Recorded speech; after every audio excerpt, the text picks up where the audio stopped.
What's going on, guys? In this video, I've got kind of a polarizing scent I want to discuss with you guys, where I can very much appreciate it for what it is, but it does have a bit of a mature vibe, and if you're not a fan of heavy clove notes, you may not like this fragrance, but if you don't mind clove and you enjoy kind of that upscale masculine tone that cloves can provide, like I do, this might be worth sampling and just checking out and getting your nose on it.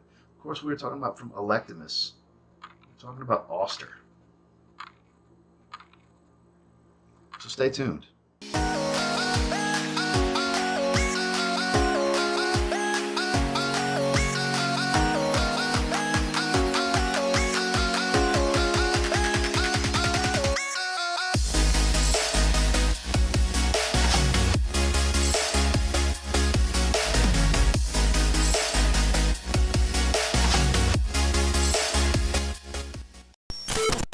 So before we dive into the scent, before I forget, I just want to let you know this was sent out to me for review from Kingdom Fragrance. Those of you familiar with the channel, you're probably familiar with Kingdom Fragrance, owned by my good buddy Steve. He also has a channel here on YouTube called Fragrance Fanatic. This great guy asked if I was interested in checking it out now that he is carrying Electimuss. I thought absolutely, and there is a 15% off code for niche fragrances that he offers in the Castle Collection, which Electimuss is one of the brands in the Castle Collection. I'll have that linked in the description if you decide you want to get a sample, test this out, or maybe purchase a bottle. There's something in the description to help you out with that if you decide to go that route. Now let's discuss this fragrance. So when you first spray Auster, you're going to get greeted with this anise note that kind of gives off a little touch of a licorice vibe, but the main thing I get hit with is this earthy, warm, spicy clove smell.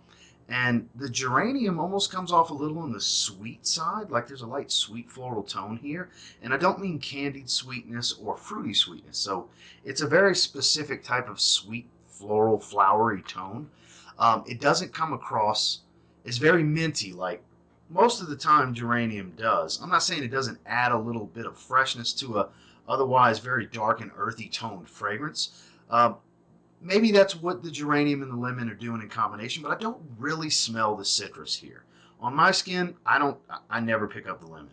It's pretty much geranium, cloves, and anise is what I get for the first several hours of the fragrance. And as it starts to settle in, the cloves really calm down. The geranium doesn't fade that quickly, but the cloves does go away not rather quickly, but quicker than the geranium, and you start to settle into the base, which it becomes dominated by patchouli and ambergris in the base for me, which comes across as more of a creamy and earthy type of patchouli tone. Not really the chocolatey type, but the earthiness here isn't much. Like, it's much more earthy in the top with the cloves, I find, versus the base notes, which are ambergris, patchouli, and cedar. I don't get a ton of cedar. It's kind of a light woody kind of fade to the background type of feel. It's mostly this light musky type of ambergris feel. It doesn't have that salty ambergris smell. It's more of a musky tone that kind of complements the creamy nature of the patchouli.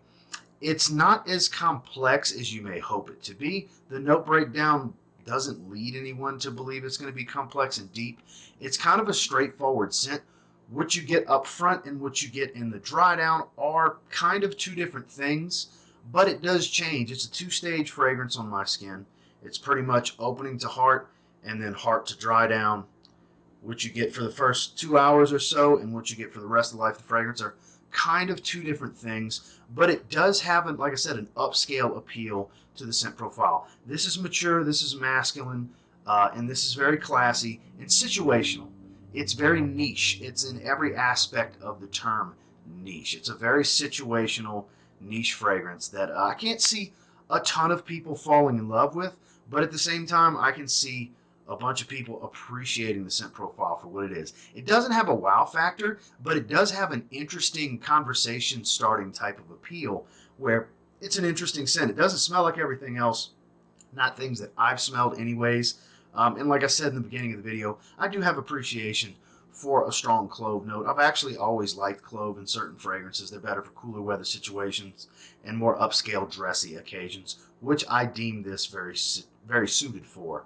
But overall, I can see where some may not care for this. So this is definitely far from a blind buy safe fragrance, but you can get discovery sets or get small decants and samples online, and that might be your best bet when it comes to this fragrance. So performance, well above average, but not a ridiculous beast. This has been falling in the 8 to 10 hour range in longevity on my skin, which is, bordering beastly territory, but the projection and sillage don't really offer it that beastly type of feel, where it is pretty stout in the first 2 hours or so before it settles closer to the skin. And the sillage isn't the type that's super strong with a giant trail. The scent bubble I don't find to be massive once the projection calms down. It's more in that moderate to mild range, which I actually think suits it, because this is the type of scent profile that, in my opinion, you want to leave room for discoverability. This isn't the type of aroma that's so mass appealing that you just want this big, loud, pronounced aura of scent around you, because it could be a turnoff for some. Like I said, this is a very niche style fragrance, not just in quality and in practice. The scent profile is an acquired taste for some. Like I said, very clove heavy in the top, then very patchouli heavy in the base. So again, not going to be for everybody, but I actually think the performance kind of suits this one, where it's very long lasting and the projection does pack a punch early on, but it's not too strong of a punch to where it can be overwhelming, as long as you're moderate with the sprays and not too heavy on the sprays. And then the sillage kind of settles into what I believe suits this particular scent profile very well, a moderate to mild sillage, where it's detectable, it's noticeable, but it's not overbearing. It doesn't have too strong of a presence, but it still makes a little bit of a statement, but it's not overstated. I think that's the best way to put it, is it's not an overstated type of sillage. Final thoughts on this one. I do like this. I think this is a very good fragrance. I don't think it's mind-blowingly good. It's not outstanding, but for niche fragrance lovers that are looking for something out the norm that doesn't smell like everything else, and you kind of like these darker, more earthy toned fragrances, you might really like this one. Like I said before, I think it's a very good fragrance. It's definitely a 7 out of 10 from my rating system, which falls into very good. I don't think it borders into great, otherwise it would have been an 8 or better, but it is a really good fragrance nonetheless. I'm definitely enjoying this one. I wore it for a special occasion in Chicago recently. I've been doing several test sprays. I actually have it on my wrist as we speak. Starting to settle into that patchouli stage, where it's very heavy in patchouli. If you like patchouli, you'll probably like this, but it all depends on how you feel about cloves, because it's a dominating clove smell on the top. Cloves is the main thing at the top, more so than the geranium. The geranium kind of balances a little bit, and the anise, it's there, it's detectable. Like I said, it gives a little bit of a licorice type of smell, but not a ton of it. If you don't like, licorice scents in a fragrance, don't mistake what I'm saying like it's a dominating note. It's there, you can smell it, but the biggest thing is the cloves, kind of with the geranium. So it all comes down to how do you feel about cloves. Well, that was my thoughts and feelings on Auster from Electimuss. And until next time, do me a real quick favor. Go ahead and like, comment, subscribe.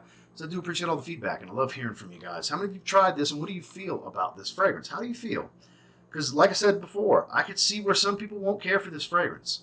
And I can also see where some will cherish the scent profile because it's kind of the missing link to diversifying their fragrance wardrobe to have that more matured, earthy tone, upscale type of fragrance. Like I said, I see where this has that conversation starting appeal to it, but not the wow factor, not the holy shit, you smell amazing.